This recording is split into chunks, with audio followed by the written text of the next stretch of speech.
বৰ্তমান সময়টো এনেকুৱা হৈ পৰিল যে আমি সংখ্যালঘু মানুহ যিখিনি আমাৰ অসমত আছে তেওঁলোকে কি খাব কি পিন্ধিব সেয়াও আমাৰ মাননীয় মহান মুখ্যমন্ত্ৰী ডক্টৰ হিমন্ত বিশ্ব শৰ্মাক সুধি খাব লাগিব।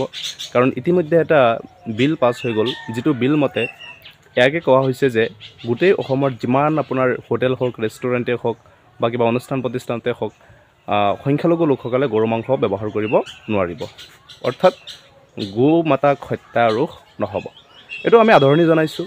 ভাল মগজুৰে ভাবোঁ তেতিয়াহ'লে আমি এইটোকে গম পাওঁ যে এই সিদ্ধান্তটো তেখেতে ইলেকশ্যনক কেন্দ্ৰ কৰি, কাৰণ সন্মুখত আমাৰ পঞ্চায়ত ইলেকশ্যন আছে, লগতে বিধানসভা ইলেকশ্যন আহি আছে, তাক কেন্দ্ৰ কৰি চাগে এনেকুৱা সিদ্ধান্ত পটককৈ লৈ ল'লে। বিকজ এইবিলাক সিদ্ধান্তই কি হয়, আমাৰ সনাতনী ধৰ্মৰ মানুহ এনেই বহুত আৱেগিক হয়। তেওঁলোকে ভাবে বিশ্ব শৰ্মাই যদি এনেকুৱা কাম কৰিব পাৰিছে, নিশ্চয় সন্মুখত আৰু বহুত ডাঙৰ ডাঙৰ কাম সনাতনী ধৰ্মৰ পক্ষে কৰিব। চ' আচলতে তেখেতে কিন্তু ইমান ডাঙৰ কোনো কাম কৰি দিয়া নাই। গো মাংসক বন্ধ কৰি দিছে, আমাৰ সংখ্যালঘু লোকসকলে তাক নাখায়, কোনো ধৰণৰ হোটেলত ৰেষ্টুৰেণ্টত ইউজ নকৰে বা কিছুমান বিশেষ অনুষ্ঠানসমূহত তেওঁলোকে ইউজ নকৰে। ক্ষতি হ'ব কাৰ? সনাতনী ধৰ্মৰ লোকসকল বা আমাৰ যিসকল হিন্দু ভাই ভনী আছে, ককা দেউতা আছে, তেওঁলোকে যদি এনেকুৱাকৈ ভাবিছে যে হিমন্ত বিশ্ব শৰ্মাই তেওঁলোকৰ কাৰণে বহুত ডাঙৰ ডাঙৰ কাম কৰি আছে। একচুৱেলি হিমন্ত বিশ্ব শৰ্মা ডাঙৰীয়া, আপুনিতো নিজেই কৈ থাকে যে অসমখনক 5টা উন্নত ৰাজ্যৰ তালিকাত অন্তৰ্ভুক্ত কৰিব বিচাৰে।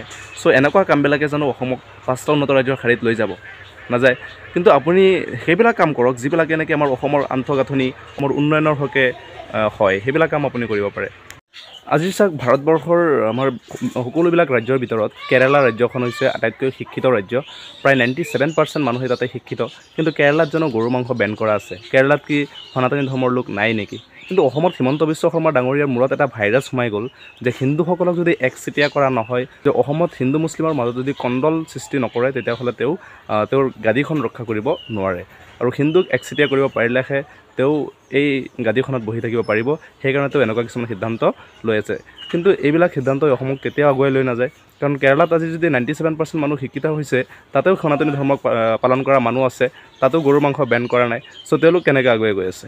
চ' হিমন্ত বিশ্ব শৰ্মা ডাঙৰীয়াই যদি ভাবিছে অসমখন উন্নত ৰাজ্যৰ অন্তৰ্ভুক্ত কৰিব বিচাৰিছে, তেখেতে শিক্ষাৰ ওপৰত গুৰুত্ব দিব লাগে।